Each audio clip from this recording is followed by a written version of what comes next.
Hello guys, good morning. তোমরা সবাই কেমন আছো? আজকে সকাল সকাল মা আমাকে ডাকিয়ে দিয়ে বলল সরিষা কাটতে হবে, চলো সরিষাটা কেটে দিয়ে আসি।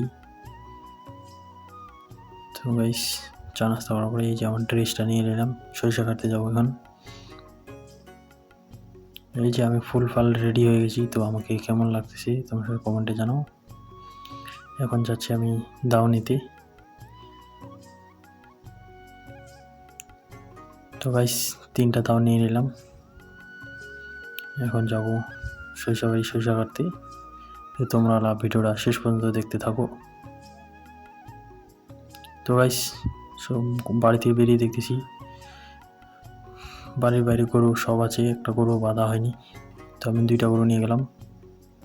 তো গাইস, এই যে এখন কাটা শুরু করব। এই যে আমার হাতে দাও, দেখতেই পাচ্ছ তোমরা। তো গাইস, আমি গামছাটা নিয়ে আসি কারণে সেটা মাথায় দেওয়ার জন্য। তো আমাকে কেমন লাগতেছে তোমরা কমেন্ট করে জানাও প্লিজ। ধন্যবাদ।